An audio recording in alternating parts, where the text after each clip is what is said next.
Advance gaming কি সত্যি মারা গেছে নাকি এটা গুজব? এটা কতটুকু সত্য? তার আগে চলেন শুনে আসি তার বন্ধু ভয়েসে কি বলে। অনেকেই মেসেজ দিয়ে জানার চেষ্টা করতেছেন আর কি। তো আমি আপনার সবার মেসেজের তো রিপ্লাই করতে পারবো না। আর আমি একটু দৌড়াদৌড়িতে আছি এখন। তার লাশ মূলত ওই পোস্টমর্টমের জন্য দিয়ে দিছে আর কি, মালয়েশিয়াতে।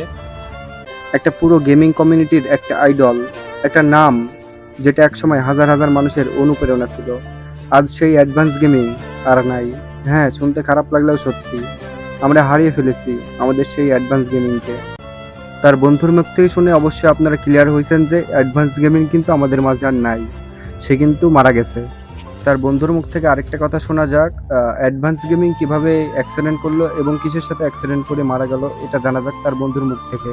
আর অ্যাক্সিডেন্টটা হয়েছে মূলত ওই এয়ারপোর্ট থেকে বের হওয়ার সময় সামনে গাড়িতে, মানে গাড়ির সামনের সিটে সে বসছে আর পেছনে ওই যে আদিবা মানে তার বউ বসছে। তো তাই সে আবার সিট বেল্ট লাগায় নাই, যার ফলে ওই আপনার ওই দুইটা গাড়ি মুখোমুখি ধাক্কা লাগছে এবং সে মুজাহিদ ওই যে মাথা আপনার গাড়ির গ্লাসে লাগছে, লাগার পরে হয়তোবা বেশি ব্যথা পাইছে, যার ফলে মাথার মধ্যে ব্লিডিং হয়ে আপনার মারা গেছে। তার বন্ধুর মুখ থেকে কিন্তু আপনারা সবই শুনলেন, তার সাথে কি কি হয়েছে, সে কিভাবে অ্যাক্সিডেন্ট করেছে এবং তার কিভাবে মৃত্যু হলো। তার বন্ধু কিন্তু আপনাদের কাছে একটা অনুরোধ করেছে, তাকে আপনারা সবাই মাফ করে দিবেন এবং সবাই মন থেকে দোয়া করবেন।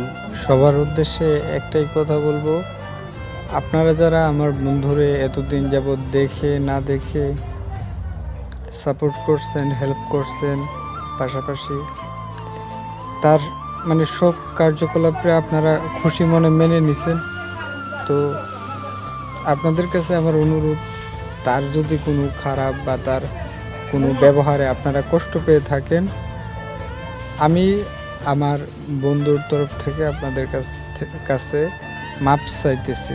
ওকে। যারা গেমিং এর সাথে যুক্ত আছেন তারা কিন্তু সবাই অ্যাডভান্স গেমিং কে কম বেশি চেনেন। তার বন্ধু কিন্তু তার জন্য দোয়া চাইছে আর মন থেকে ক্ষমা চাইছে। আমিও অ্যাডভান্স গেমিং এর হয়ে আপনাদের কাছে দোয়া ও ক্ষমা চাইলাম। আপনারা সবাই মন থেকে তার জন্য দোয়া করবেন আর তাকে ক্ষমা করে দিবেন। আজকের ভিডিওটা আমরা এখানে শেষ করছি।